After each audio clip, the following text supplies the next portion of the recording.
To another episode of the Capital Gains Tax Solutions podcast, also streamed on Expert Secrets podcast, where we believe most high net worth individuals and those who help them, they struggle to clarify their capital gains tax deferral options. Not having a clear plan is the enemy, and using a proven tax deferral strategy such as the deferred sales trust is an amazing way for you to exit highly appreciated assets so you can create and preserve more wealth or help your clients, friends, and family do the same. My name is Brett Swartz, and each and every episode I'm joined by some of the best real estate, financial, wealth, and business minds in the world, where they share their ideas and deal stories and expertise so we can all learn from their secrets and create and preserve more wealth, have some more freedom in our lives. I'm excited about our next guest. He's out of the great state of New York, and he leads and is a managing partner of the New York Multifamily team at Marcus & Millichap, the largest real estate brokerage firm in the U.S. The team is highly specialized and capable and focused on mid-market exclusive seller representation of investment sales in New York City. And the team facilitates and creates opportunities to a wide spectrum of private and institutional clients. And he has transacted over 600 sales throughout his 10-year career at the firm across multiple product types, including single-tenant net lease, retail, new land development, and mixed-use assets with extreme proficiency in multifamily space and so much more. Please welcome to the show with me, Shaun, Riney. Shaun, how are we doing? Thanks, Brett. Happy Monday to everybody. Let's get it rocking. Let's make some money this year, huh? Absolutely. We're looking forward to those interest rates maybe cooling off a little bit, going down, and get some transactions flowing again. Make money in any market. You can make money in any interest rate environment. Absolutely. And so, which is what we'll be talking about today, by the way, building New York multifamily wealth and really any marketplace or any timing. But before we go into that, Shaun, would you give our listeners a little bit more about your story and your current focus? So I lead the New York multifamily team of Marcus & Millichap. So we're basically the size of a mid-sized company, but we operate under the umbrella of Marcus & Millichap. Primarily sell apartment buildings and mixed-use buildings and development sites in the 4 boroughs of New York City, excluding Staten Island. Those stats are outdated. It's about 900 sales now since 2008 when I joined the firm right after Lehman Brothers collapsed, basically, and it's been basically a 15-year ride since then. And just kind of dominate the, call it $5 to $150 million traditionally private capital space. So most of our sellers own an apartment building or a development site in New York City. They might 1031 into various different properties, but my target market is that. As far as a start, I went to Boston University for college and rented a lot of apartments through a company, Boardwalk Properties, and was making several $100,000 in college just renting apartments, and then just graduated to a much longer sales cycle but higher ceiling vocation and investment sales and commercial real estate brokerage. Absolutely love it. By the way, if you want to learn more about Shaun, you can go to newyorkmultifamily.com. That's newyorkmultifamily.com. Shaun, before we dive into building New York City multifamily wealth, I want to take one other step back. I believe you've all been given certain gifts in this life, and this gifts have been given to us to be blessing and help to others. So I want you to go back to the younger days, maybe before the college days, before the Boston college days. And I want you to tell us a little bit about what do you feel like the gift or talent or strength that you were given, and how does it help how you help and bless people today? I think empathy, I don't know where I developed it, but being able to put yourself in the perspective of somebody else, and really that's like kind of how I think in first, where I think maybe some people think of their own perspective and self-interest. Like I really immediately put myself in the viewer's, point of view. I might have gotten that from my father. He kind of started as a security guard and is now CEO of a basically 150,000 employee company. So kind of went all the way up, and he's taught me a lot of things. But empathy is a big part of brokerage. So, and what I mean by that is not feeling sorry for people. It's really just putting yourself in their situation and trying to, like a lot of times with clients, I'm like, if you were my father or mother, like these are the 3 options I think we have, and this is what I'd probably say to you. And when you kind of always preface it, it's like, if this was a family conversation, this is what I would say, and you're really honest to that, that's a good place to start when you're an advisor to people. 100%. Absolutely love that. And with that in mind, let's dive right into the topic at hand, which is building New York City multifamily wealth. So Shaun, what would you say is the number one secret to doing just that? I think having energy for the property that you currently own, I think is a big, important part, and one that, New York City owners in particular have to really recognize right now. So I typically say, you're not going to improve the value on something that you're not excited about. And in New York City, there's a tremendous opportunity right now to, get in at honestly very attractive prices that I probably haven't seen in certain segments of the market since 2011.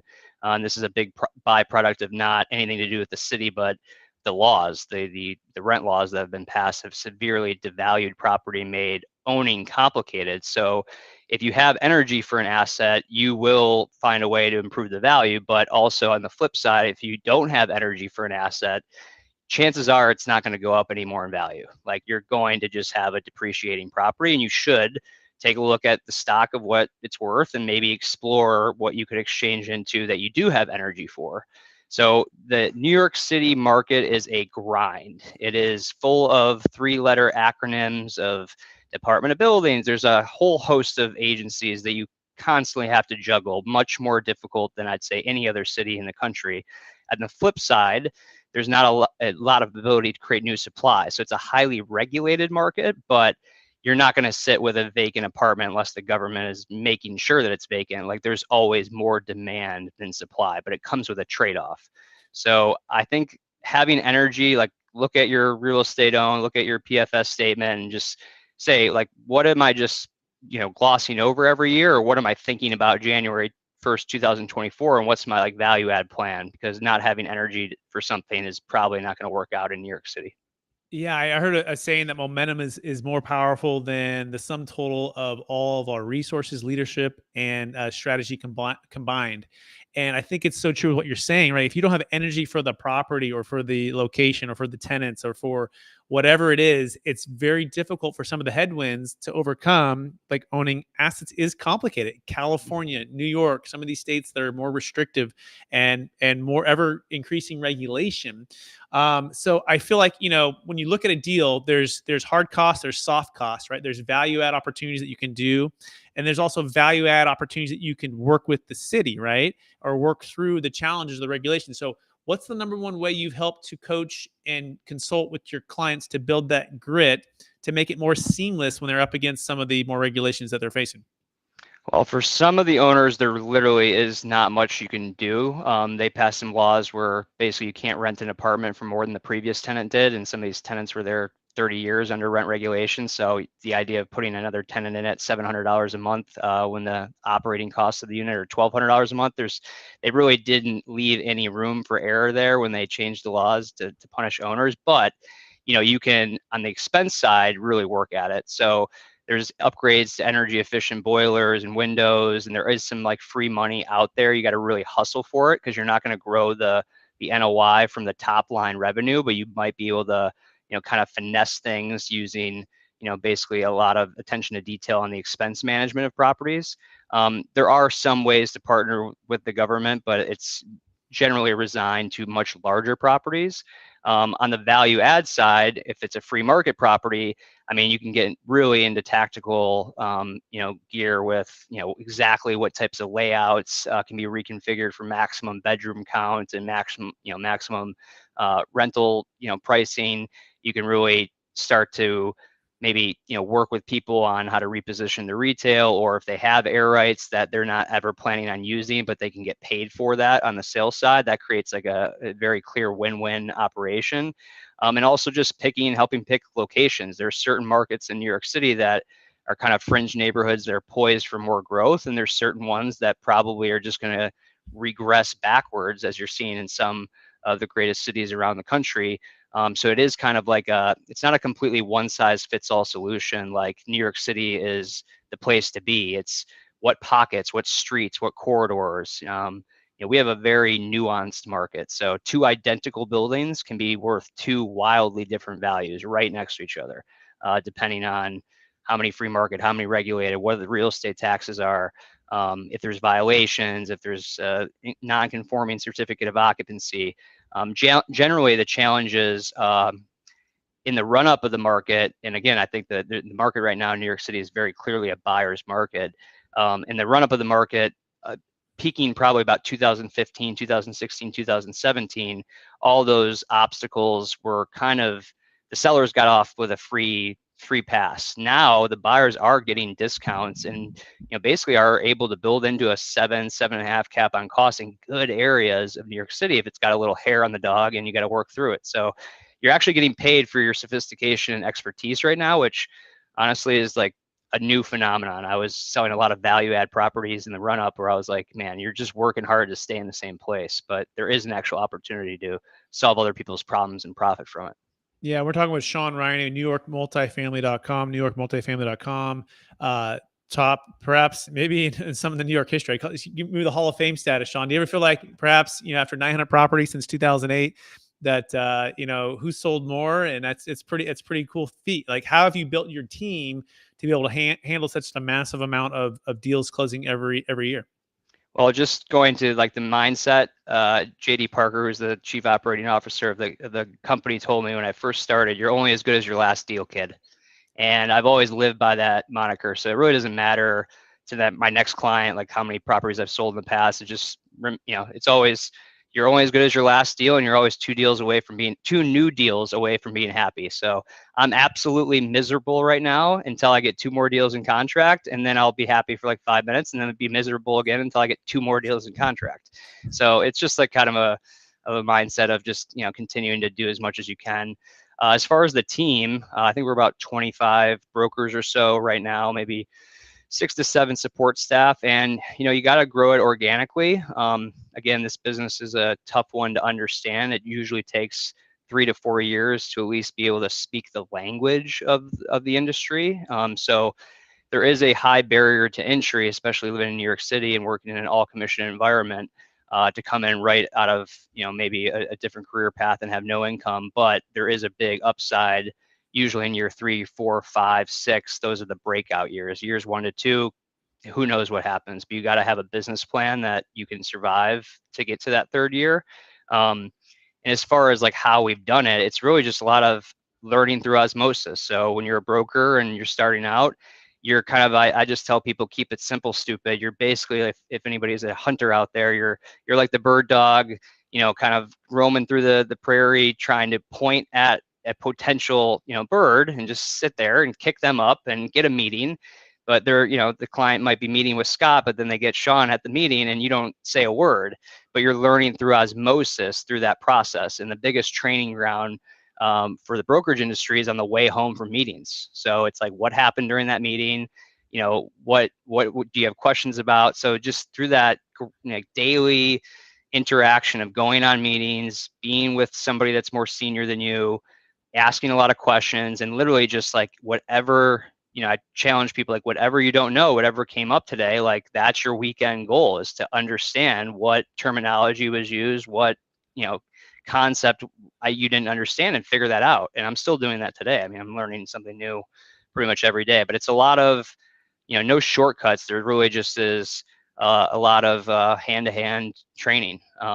Marcus does a great job of doing the kind of like overall brokerage continuum of the certain steps that every sales process generally follows. And we're more of the hand-to-hand technical New York City nuance, like this is how it's actually done in the street type, knowledge base. You gotta be street smart.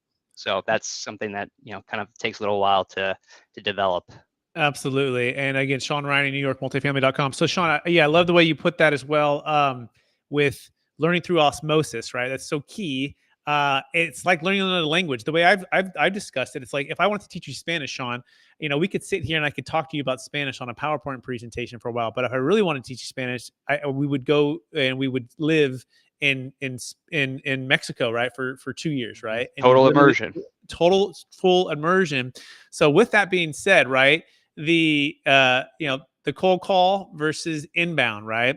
What percentage of your deals at this point are, through hammering the phones through existing clients and relationships and referrals, versus, brand new business? What is it, a 50-50? Is it changed over the years? Is it changed with the times? Like, just talk to us a little bit about, how much you're still hitting the phones even in your juniors too, and how that all works. Yeah, so I mean, my generation is probably 50-50, maybe slightly more slanted towards the inbound. But generally, where I can add the most value to the team is helping secure the business, and also just helping work through the problems that nobody else knows how to solve. So it's not only leveraging the relationships, but I can definitely say that I'll shortcut a problem faster than anybody, just because I've seen all the little ways something can go wrong. I'll see a landmine and try to blow it up before we actually get there and all kill ourselves in the deals. We always say surprises don't kill, or problems do not kill deals, but surprises do. So you want to actually just try to avoid any surprises. When I started out, I was making a ton of outbound. I'm very active on social channels, and that, is a kind of a form of a cold call. It's not direct, but it is an impression. So, if people generally get to know you through those channels, they know what you sound like, they, kind of resonate with you, they're more apt to pick up a phone and say, hey, I want to know what my property's worth. Or they'll see a deal story from somebody else that's already executed maybe a version of what they've been, twiddling their thumbs hoping that they could do. And now that they saw proof of concept, they, reach out. But in general, there's more inbound opportunities for me, but the quality of some of them is not top, the top quality. The best deals are the hardest to find.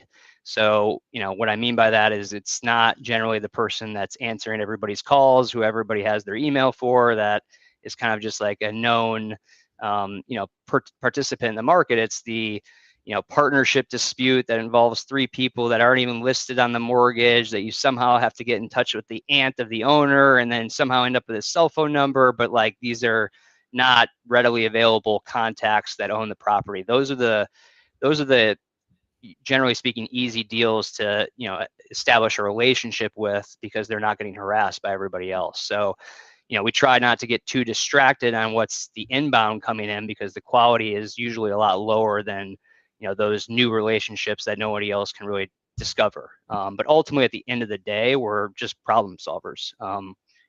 There's nothing being created or destroyed necessarily in what we do. We're just here to facilitate somebody's wants and desires with somebody else's needs, and just generally make a match. But to get through those hurdles of diligence, and there's a lot of foot friction, and generally I just wake up every day and try to figure out, how do we solve the problems to get over the finish line and get deals in contracts? Because typically our deals, once they go into contract, they close. It's just hard getting into contract. Shaun, so much wisdom there. And for those who are in the brokerage community and or just in the commercial real estate community, rewind that and play that again, because and I felt like there was like 2 or 3 books you could write there, Shaun. I love the way you put problems don't kill deals, surprises kill deals. I think that's so true. In fact, I just had a deal get killed, $26 million deal. And I was speaking with the partner, Shaun, and I was imploring the partner that you need to set up this tax strategy before the close of escrow. And if you don't, it's too late, right? And I was imploring them to get a meeting. I actually flew back to California, drove down to Fresno to meet with them, okay, in person. And so I got the people, everyone there. And I'm telling them, you need to set it up before close of escrow. Well, the one partner ended up having a big capital loss that he could offset his tax on. And the other partner, who was the hardest one to get to, who was at the meeting, somehow between the translation, he thought he could use the tax strategy post-close. And I think this is one of those landmine moments that now I'm going, oh my gosh, I need to create a one-pager that says, here are the surprises that you don't want to get hit with, right? Sort of like you need to set up a 1031 exchange before the close of escrow, right? If you don't, you're not going to have a 1031. It's going to be your personal account's over, right? And so I'm learning new lessons every single day. It's a huge deal. I called him up and he goes, Brett, I can tell you where it killed the deal. I said, where did it kill it, Jim? He said, the moment I was surprised, basically, that we couldn't use it post-close. I'm like, how do you guys not get that? I thought I said it, but I honestly didn't say it clearly enough, right? Because otherwise he would have known that, and he would probably be doing the deal. And so that surprise killed the deal. Any thoughts or ways that you're helping to prevent surprises to your team, to the client, so that nobody misses anything that you're saying? Well, one of the things that I would say to you in that situation is, well, what was the underlying motivation for them to sell? At some points, if it's a purely profit motivated, kind of transaction, we'll give somebody their closing cost statements and really get into the granular. But what we found kind of lately is, the numbers are the numbers. But if you can identify like what problem is this solving for the client, like overall, you can't take these buildings to the grave. So, maybe that partner, you kind of teed him up in a way that he could easily back out because his capital gains was higher than what he thought. But maybe there's an underlying motivation that if really dug in, he would just kind of like not really even look at this to begin with. So, I mean, on some level, we really clarify on the front end something like net closing proceeds and exactly to the granular dollar what you're going to left with. But a lot of times people are just like, keep it high level. Like, I'm just simply here to execute a conceptual strategy, which is sell at the most money the market can bear and the best price and terms possible, and either cash out or buy the best possible replacement property. And the numbers are going to be the numbers, but I just want to make sure I'm maximizing both ends of that. And if we can get somebody on the conceptual, framework of like, this is what's going to, ultimately, you're not selling a number, you're buying a lifestyle. Then these numbers and the little closing cost adjustments, they don't really mean much. So it's a nuanced answer, but I think with that particular client, if there's any going back to the well, it's really just if you discovered it on the front end, but it's clarifying with them, like, why were they selling in the first place? Because it probably has more to do with something else as well as the numbers. So talk about that, right? And not getting the half answers, because I feel like sometimes when you're meeting someone for the first time, right? They may not even know the full answer yet, right? They might not even know the deeper desires and needs or motivations, right? They have an idea of why they might be selling. They're still getting to know you, and you're sitting down and you're building rapport. You're asking open-ended questions. You're connecting with them. Maybe you're sharing a deal story or two for other clients to help them think about perhaps what their motivations might be. But talk about that next level of discovering that motivation, Shaun, because you must be a master at doing this now after 900 plus deals, right? That perhaps the ordinary problem solver may not really dig into. Like, how are you asking that? What's the mindset going in? And by the way, let's not pass go until we figure that out, or otherwise, all the rest of it's going to be a waste of our time. Talk about that. Yeah, I mean, there's just a lot of, like you said, open-ended questions. Sometimes using third-person stories can help somebody like understand what's missing. Like if you explain how somebody else sold their management-intensive apartment building and transitioned into a net lease strip center that has been making double-digit cash-on-cash returns, and you can actually walk them back to what somebody else already did, and also volunteer, hey, if you want to speak to this person, like he was in your shoes 12 months ago. He's happy to get on the phone with you and explain what he learned through his process. So nobody likes to be sold a product. They like to be told a story. And, if you can, use analogies and explain, success stories, generally there's only so many options, A, B, C, D, or E, that somebody can take.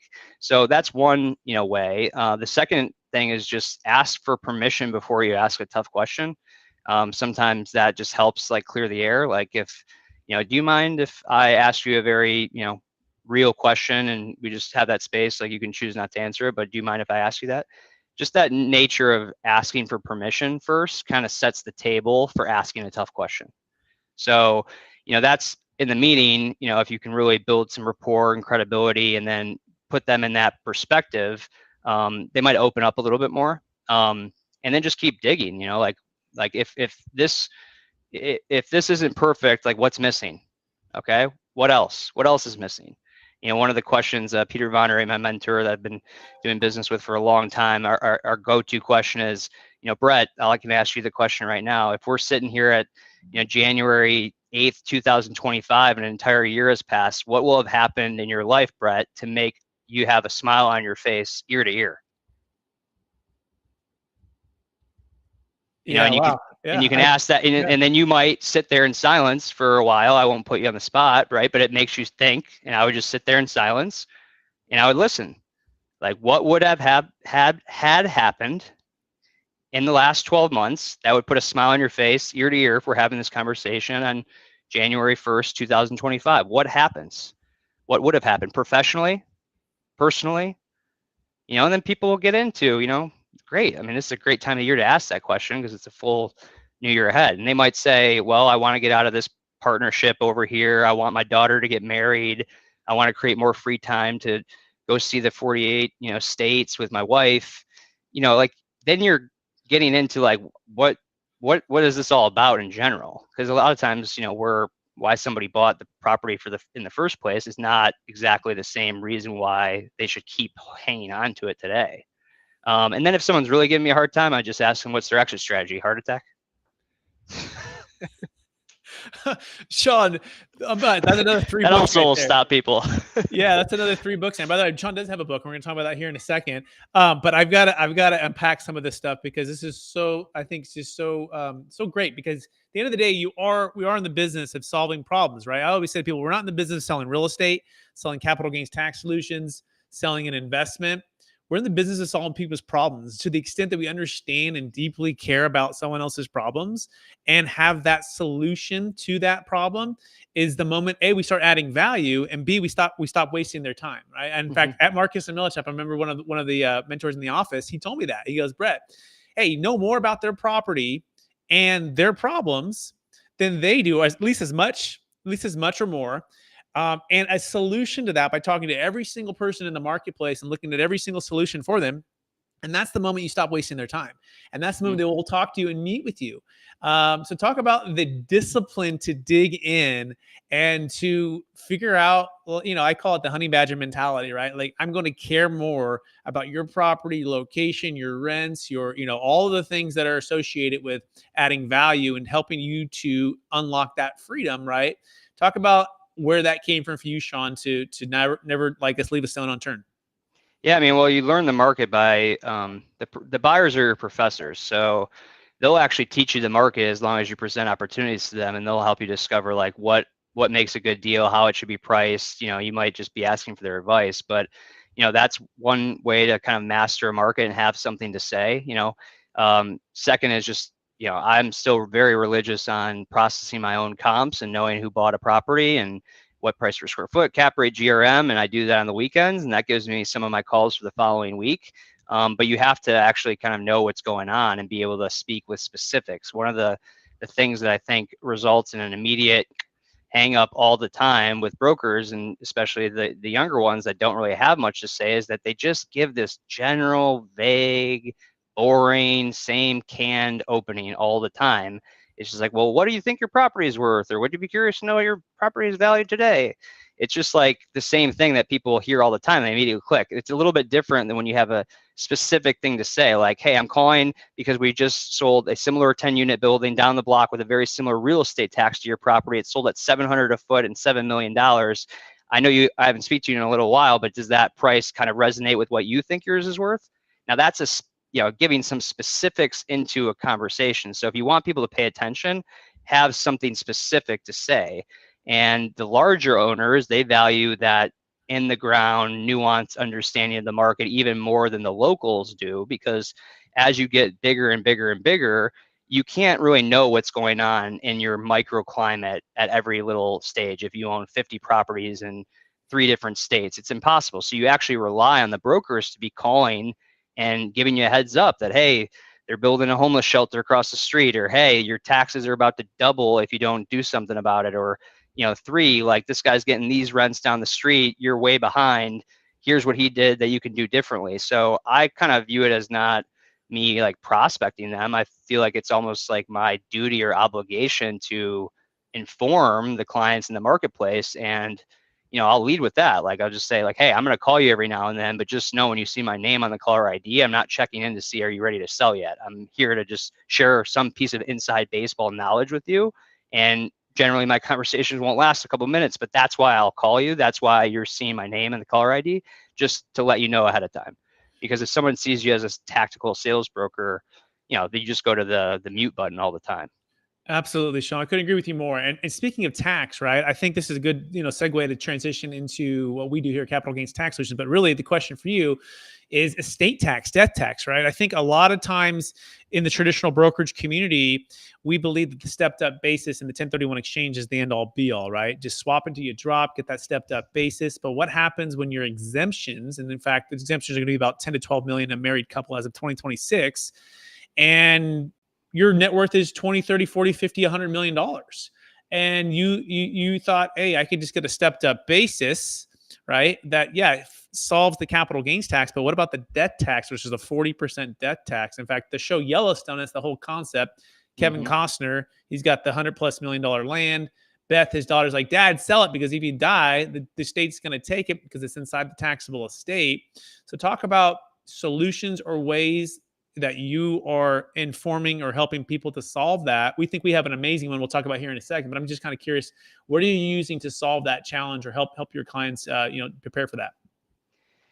I don't know of too many super creative. I know people, usually involve their estate attorneys and set up certain trusts, and maybe they can gift a certain amount of property ahead of time. I'm dealing with a couple of situations where there was a generation skipping tax that was kind of created, where it skipped the first generation, and now it's up to the generation after to pay. So that's a way of deferring it even longer than the first generation GST.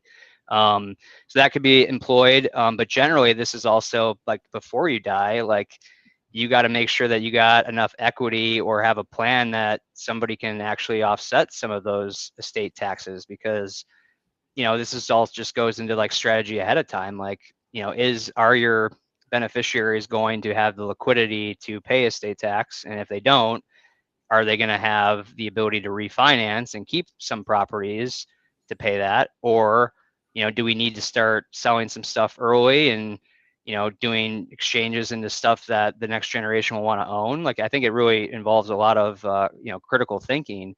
But I don't have a silver bullet on how to completely avoid estate tax. I think that there's some, insinuations with trust. You might know more than I do.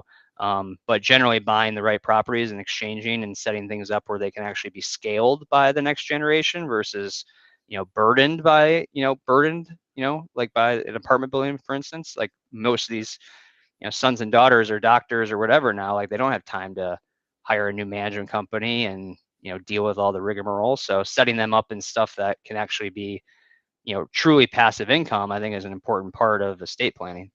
Yeah, so let's geek out about a little bit, right? Okay, and this is literally the reason we formed Capital Gains Tax Solutions, because when I was at Marcus and Millichap after the '08 crash, I saw friends, families, and clients in Sacramento, is kind of a more boom bust city of California, lose half or everything. And the biggest thing we identified, Shaun, was that the 1031 exchange has its limits, right? And one of them being that you have to buy within 45 days, or identify in 45 days, buy within 180. And sometimes you're selling high and you're buying higher, right? With bad debt and deals that aren't necessarily value add. In other words, all of the freedom that you've built up with this passive, real estate and or active real estate for your wealth and impact is now being challenged. And now we're seeing the same thing with this $84 trillion transfer in the next 20 years, known as the largest wealth transfer in the history of the planet. And the death tax is what needs to be solved for now. It's the big elephant in the room, and most of us have been focused on the tiger by the tail. And so here's what we do. We do what's called a deferred sales trust. Eliminates the estate tax in one day. Does take a sale, Shaun, right? So you need to sell the asset. So if someone had $100 million worth of apartment complexes in New York, they need to sell it before they die. Don't have to give it to charity. You don't have to do any gifting, and you don't have to do any life insurance, right? And so those have been the traditional methods where you have to try to gift to kids slowly, and you can only do so much per time. The GSTs, the general shipping trust, which can be a little bit inefficient as well. Ours is literally in one day, one sale, no life insurance, no gifting required, no charity required. Your children can be the beneficiaries, but we eliminate the estate tax forever. And so we just did a deal for a client. They're worth about $30 million, live in California. Okay. We're selling a $5 million multifamily property in Colorado. And for them, they looked at a 1031, but their basis was zero, their debt was zero. But the biggest thing was their estate overall evaluation was large. And so they said, let's eliminate the estate tax right now. So we sold into the DST plus, eliminated that. And now the assets that are growing can be invested into passive real estate, active real estate, lending. You can put into T-bills. You can put it in the stock market. You can. Are there other people that own the DST, or is it wholly owned by the beneficiaries of that sale? Wholly owned by the beneficiaries they sell. Think of it kind of like an IRA or a 401k, or even like a mini 1031 exchange company, right? That's set up. And again, not to be confused with the Delaware Statutory Trust, which is the 1031 DST. This is a deferred sales trust. It's like a C corp that only does business with that family. And so for this particular one, it's the married couple while they're alive, and when they pass, their children are the beneficiaries. And so that's the DST plus. The DST 1.0 is a traditional installment sale that also only does business with that family. And so we set up individual EINs. It's like, individual trust that has its own EIN, has its own tax return. We have third-party money managers on it. But hold on, that would only work, right, if they had no mortgage, if the installment sale, right? No, you can actually do it. We just pay off the debt, right? And Okay.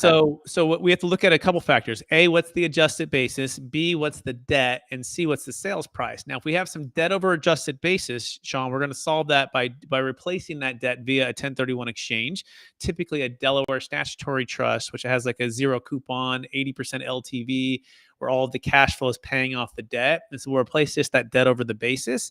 If they don't have a debt over the basis, then it's just the difference on the sale. So if we just did a $13 million sale in San Diego, they had about $4 million of debt and about $8 million of equity, and they also had 4 partners. And this is also one of the challenges with the 1031. Typically, the whole entity must move, Mm-hmm. meaning everyone must go together, and that can be a challenge, right? In this scenario, one of the partners wanted to be cashed out. He was a minority partner. He just paid his tax. The other 3 did a DST.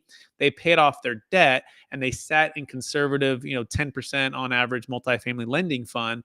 And now they're going to be building other assets. And so, A, you don't have to replace the debt unless you do a 1031 exchange. Since we're not a 1031 exchange, we don't have to replace the debt. So we can be Interesting. debt-free, diversified, unless you have debt over basis, but then we do a partial Delaware. So these are what we do. We take this a Rubik's Cube and we love it. We geek out about solving problems for this exits. And as we do that, people get this freedom. And the best part is they get to sell high and buy low, right? They get to sell when it makes sense. And it eliminates that, hey, Shaun, I'd love to sell, but go find me that up leg. Or Shaun, hey, I'd love to sell, but I don't want to get stuck in a 1031 chasing it, or even that trophy asset that has that old depreciation schedule. One of the biggest challenges with the 1031 is the old depreciation schedule travels, which means essentially you're losing out on a big opportunity to offset that high tax flow or high tax rates in like a California, New York.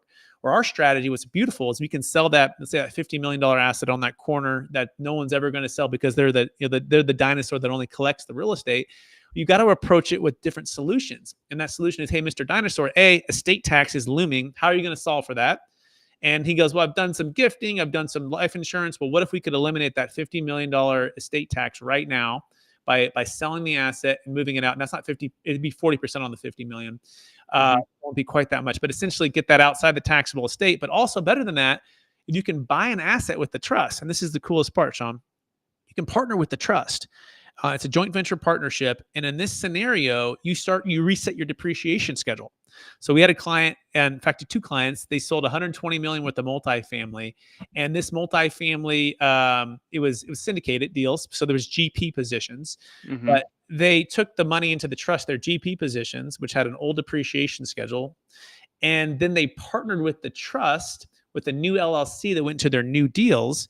And that gives them a new depreciation schedule, right? And like, this is the part where my mind explodes. I'm going, I thought, when we first learned about it in 2009, we're going, I actually learned about it at Marcus and Millichap. I'm going, why is everybody doing this?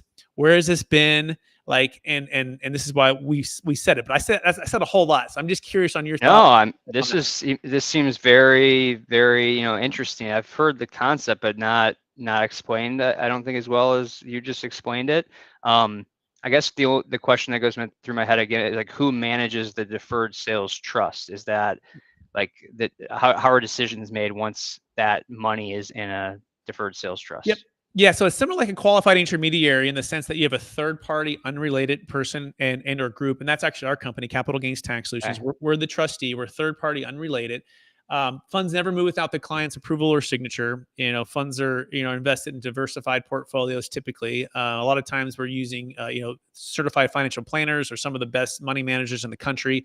But most of our clients actually like to go back into real estate, either of their own and or with proven operators. Like we work with a group called DLP Capital. They have over 17,000 multifamily units. They've never lost a single dollar. They've never not paid 10%. They have a lending fund. They have a buildings communities fund. They have a existing value add fund. And I'm sure you have a ton of places too that they can go passively into. The neat part is the trust doesn't have to 1031 it anything. It doesn't have to tenant in common, and it can go in just like an LLC would go into, or a credit investor would go into a passive deal. And so a lot of our clients honestly are like, just put me into multifamily, mobile home parks, industrial are some of the favorites, some like hotels. Some like to do it themselves. And we're like, this is great. Or have the trusted groups. We really consider ourselves like a real estate investment advisor, Shaun, like a financial advisor would be for their clients investing into stocks, bonds, and mutual funds. Our clients are real estate entrepreneur owners that want to be into real estate mostly, right? Now we do keep some liquidity, and typically we're going into some of the biggest, companies in the world, maybe the S&P 500 for a percentage of it, or sitting in T-bills, right? But yeah, as a trustee, I do have to approve of the investments. They also have to approve as the note holder. This is how this works. This is how we're getting away around the 45-180, because we're not a 1031 exchange, where it's an installment sale with the trust based upon IRC 453, which is the seller carryback. So that's the nuance. We figured out a age-old, I guess, 90-year-old tax law in 453, Shaun, and we combined it with a trust, right? And my business partner is a tax attorney, a CPA. The track record is now thousands and thousands and thousands of these, close to 30 years, billions and billions of assets, and over 24 no change IRS audits. So we're batting 1,000 with the IRS, but people don't know about this, Shaun. And I'm like, No, they don't. I'm trying to, bring it to the world here. So, I mean, what are you, any thoughts or feedback on that? No, I mean, like anybody, I'm just looking for the downside. I mean, at what point does the trust need to be dissolved? Like, or does this just carry on in perpetuity because it's a trust? Great question. So it can go on for as long as you want, and it can pass to kids, and kids can continue to go on as well. But the answer is it all depends. We typically do 10-year increments or 10-year notes that have the balloon payment due in 10. You can renew in 10, and most people live off interest only payments. So I'll give you an example. We just did $46 million in Texas for 2 clients last year, right? So multiple promissory notes. And for them, they're very entrepreneurial, right? And they're just building wealth. And so they're using it as a way to optimally time the marketplace, and also not have to take on more debt, and also defer some income tax too, which I think I told you we'd come back to that here in a minute. Mm-hmm. And sell an asset like in a New York state, right? Or California, a very high tax state, you can not only defer the capital gains tax, but you can defer the income tax. And let's just imagine you establish residency in Florida or Nevada or Texas, lower income tax state. The trust itself, on the interest that's accruing and earning and paying to you, as it pays you, it's ordinary income tax on the interest, which some could say, well, that's a little bit of a downside. Well, yeah. But if you sell a $10 million deal in New York that you would have paid 40% tax on and have 6, you'd rather have 10. So that's how we do the math on that. But as the payments are coming out, let's say they're at 8% interest, that's an 8%, it's $800,000. You can take partial interest payments. Right, you take partial interest payments, so you don't have to take it all, but you can also establish it in a new state if you establish residency there, and take it in that state. Some of the downsides, it is a little bit complicated in the sense that people don't know about it yet. I mean, it's proprietary, it's protected. We do train people on how to do this as they sign NDAs. Mm-hmm. B, it's not cheap, right? We get paid recurring fees as trustees. It's just like a BIPS over the assets under management, kind of like a money manager. Exactly. And then C, I would say you do have to give up some control, right? And the biggest thing with old dogs, new tricks on especially New York or California, really any real estate owners for many years, is you have to give up some control for sure, right? Mm-hmm. You don't have unilateral control, but you have all the rights and protections of a lender. But by the way, if you do a 1031 exchange, Shaun, you give up control. Right. You give up control for 45 to 180. And so there are ways to do these things, but it does take, working with a third party to get it. Now, we also can put controls in place. A lot of times clients are using their own financial advisors. They can bring them into the fold, and funds are held like a Charles Schwab, right? And they're invested based upon their risk tolerance. Lots of controls in place. But at the end of the day, it is something new for people, but we've been doing it close to 30 years collectively with my business partner, who's the CPA tax attorney. But it's remarkable. We think we have the Netflix to Blockbuster, right? And so, but it's about, overcoming false beliefs, helping people understand, telling a better story. We came out with a book, Building a Capital Gains Tax Exit Plan, with Kevin Harrington from Shark Tank. And we're trying to make this a household name, but it's not easy. I mean, there's 5,000 QI companies that are banging the 1031 drum. Yeah, true. And a lot of people get caught in just the 1031 game.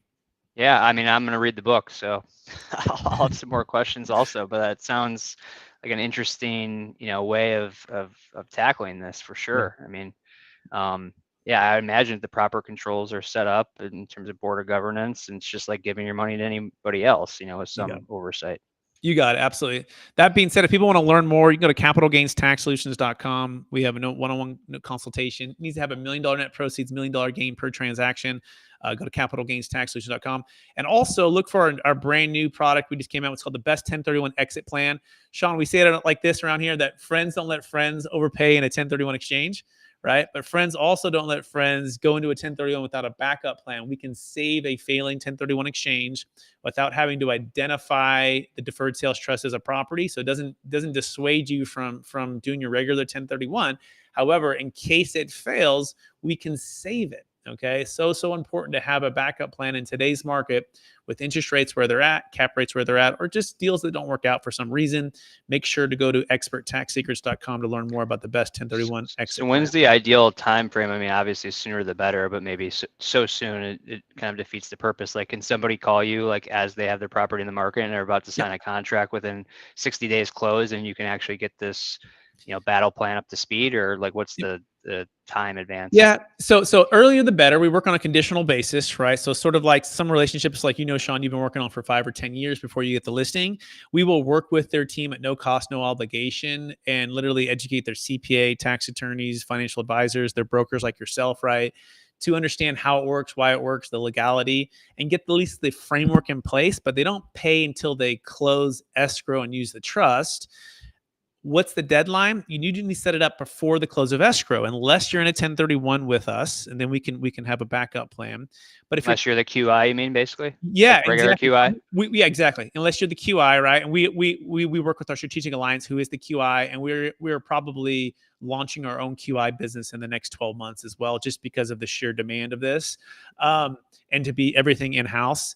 But right now, we work with one of the top accommodators in the country to provide the 1031 service, but we provide that backup plan. But if you're selling a business, and if you're selling anything besides investment real estate, we've done this with cryptocurrency, 13.5 million. We've done it with business sales. We've done it with stock. All of those assets are not 1031 eligible, right? So you need to set it up prior to the close of escrow and prior to the buyer removing all contingencies. There's a concept that states constructive receipt, which basically means there's nothing holding up the seller from taking the funds, even though the funds haven't been delivered yet. And the buyer can compel the seller to deal, right? They've removed all contingencies. They've done everything they've said they were going to do. The seller needs to deal. So we need to set it up prior to that, or have the option language in there. You're right. And so in that scenario, that's kind of the time frame. Unless they're in a 1031 and they're working with us, then we can give a backup plan in case that 1031 fails. But yeah, those are just some of the time frames, Shaun. Super interesting. Yeah. That being said, you ready for the lightning round? Sure. All right. Knowing what you know now, Shaun, if you could go back to your 25-year-old self, what's the one golden nugget make sure to tell yourself to do? That I would tell myself to do. Okay.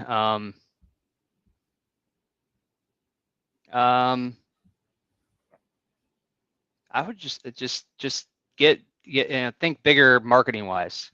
I think probably didn't really start marketing myself in a larger way until my mid 30s, and I think there was an opportunity wasted in my young mid 20s. And I think you got to be careful about marketing yourself as something that you're not. But I think the most deals I've ever lost are the ones where I was just simply forgotten. So it's not that I lost the deal to another broker; it's that I met with somebody and then didn't follow up and wasn't marketing to them in the appropriate channels, and they just forgot about me. It wasn't their fault. Like, they just forgot about me, because people forget. They forget, people who they met 5 minutes ago. Yep. So just be more strategic on marketing. I think I've done a good job, but I think that don't let somebody forget you. Yep. Very well said. And remind everyone of your book, by the way. This is a good segue for that. And or what's the number one book you've recommended or gifted the most in the past year? I think that I always have everybody read The One Thing. I forget the author's name, but generally the concept was, no matter what, if you spend 4 hours minimum a day on any particular type of craft, like, eventually you'll be a master at it. And I definitely take that to heart. Like, even on Saturdays and Sundays, like, I'm not going to work all day, but I will chip away at the market and put in 4 hours a day over a long span of time. Like, you're going to be an expert. I think in that book, it also kind of just reminded me that you can't fail what you don't quit at. So as long as you don't quit, you're not going to fail. So I just stick with one thing. But that's a great book. You might be referencing my partner's New York City Multifamily Secrets. That's a Peter Vonderhay book, although I probably was the inspiration for some of it. But I'm just writing white papers these days and blogs, simple stuff. Okay, well, fair enough. Well, I mean, that's an inspiration to get the book, right? Because I feel like there was like 3 or 4 books from all the wisdom you shared with us today. In fact, we're completely out of time. In fact, we usually don't go this long, but I think our listeners are going to appreciate it because there was so much wisdom and so much value. Shaun, I want to thank you for being on the show. I want to thank you for for sharing tons of wisdom, geeking out with me about capital gains tax and estate tax and problem solving. I have so much fun doing that. And I think our listeners really enjoyed that as well. I want to encourage you to keep using your gifts of empathy, right? Putting yourself in other people's situations, solving massive problems for people, helping them build wealth and multifamily in New York City. It's not easy. They need trusted dream team advisors like yourself to be on their side, to work with them, to help them, because it's a massive, massive wealth transfer that's happening in the next 20 years, and you're on the front lines, and you can help so many people. So that being said, for people who want to get in touch with you, Shaun, what's the best place for them to find you? You can find me, just Google my name. My info's everywhere, but Shaun Riney, NewYorkMultifamily.com. I'm around. Shaun Riney 1, Instagram, LinkedIn, everything. Absolutely. Thank you so much, Shaun. I also want to thank all of our listeners for listening to an episode of the Capital Gains Tax Solutions podcast, also stream on Expert CRE Secrets, YouTube and podcast channel. Thank you so much for listening. We believe most high net worth individuals and those who help them, they struggle with clarifying their capital gains tax deferral options, and not having a clear plan is the enemy. And using a proven tax deferral strategy such as the deferred sales trust is an amazing way for you to solve the estate tax and the death tax, as well as give you a backup plan for a 1031 exchange, as well as working with someone like a Shaun Riney to help you have expert advisory services with a tremendous track record to buy and sell deals, making sure you're working with the best. Shaun is absolutely one of the best. Thank you, everyone, for listening. Please share this with someone it could be of inspiration to, of help, and we will talk to you